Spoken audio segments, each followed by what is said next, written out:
Assalamualaikum warahmatullahi wabarakatuh. Bagaimana kabar hari ini anak-anak? Semoga sehat dan penuh semangat dalam melaksanakan kegiatan pada hari ini.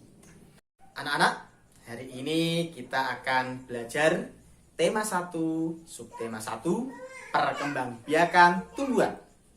Mari kita pelajari bersama. Perkembangbiakan tumbuhan.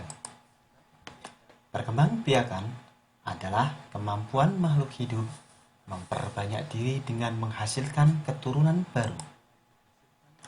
Makhluk hidup berkembang biak untuk mempertahankan kelestariannya.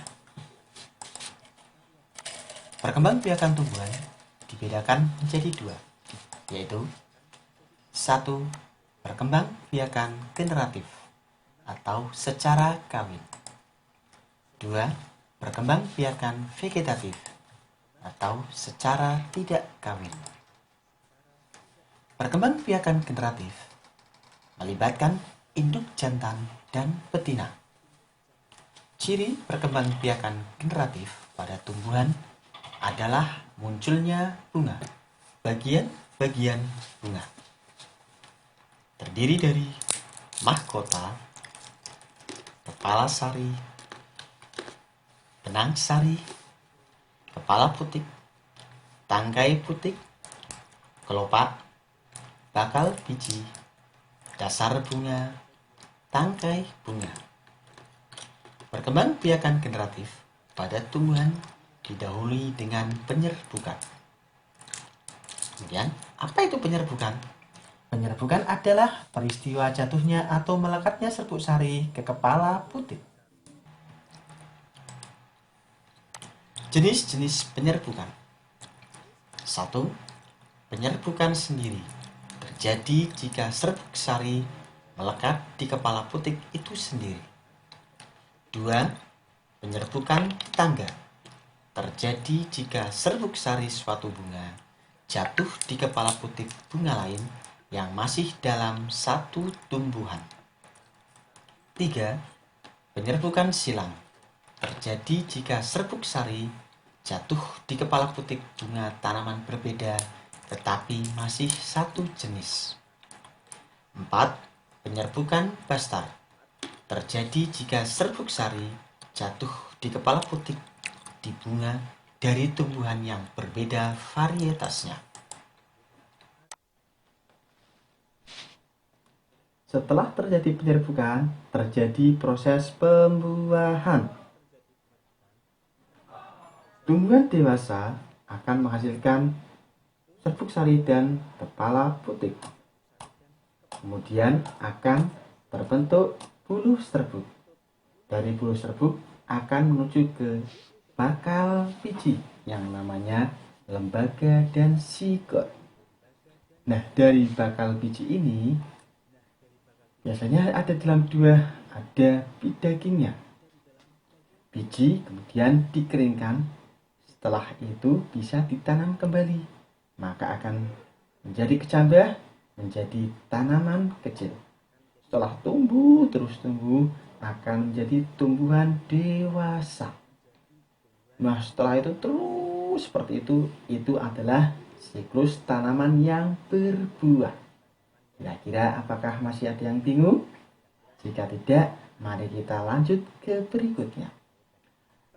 Perkembangbiakan vegetatif tanpa melibatkan induk jantan dan betina. Tujuan dari perkembangbiakan vegetatif adalah untuk menghasilkan induk baru yang memiliki sifat sama seperti induknya.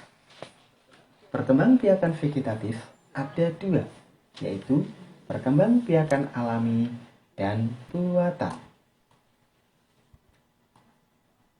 Perkembangbiakan vegetatif alami contohnya adalah spora. Spora merupakan butiran kecil yang dihasilkan dari kotak spora. Contohnya tumbuhan paku dan lumut. 2. Tunas adalah tumbuhan muda yang tumbuh dari bagian tubuh induk tumbuhan. Contohnya adalah bambu dan pohon pisang. 3. Akar tinggal. Bagian batang yang tumbuh mendatar di dalam tanah. Contohnya jahe lengkuas. 4. Umbi lapis. Terbentuk dari tumpukan daun yang tersusun rapat. Contohnya bawang dan tulip. 5. Umbi batang. Pada permukaan umbi batang terdapat mata tunas yang akan tumbuh menjadi tunas. Contoh kentang, lengkuang. 6. Umbi akar.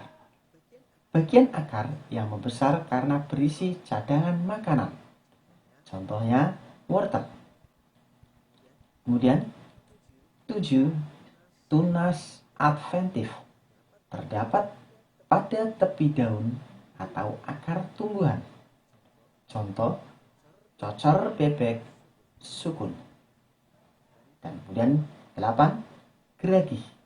Batang yang tumbuh menjalar di permukaan tanah.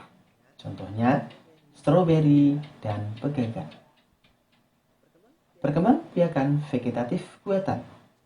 Contohnya cangkok seperti mangga. Setek contohnya seperti mawar dan singkong. Sambung contohnya mangga. Okulasi contohnya coklat dan belimbing. Dan terakhir runduk contohnya stroberi dan arbei.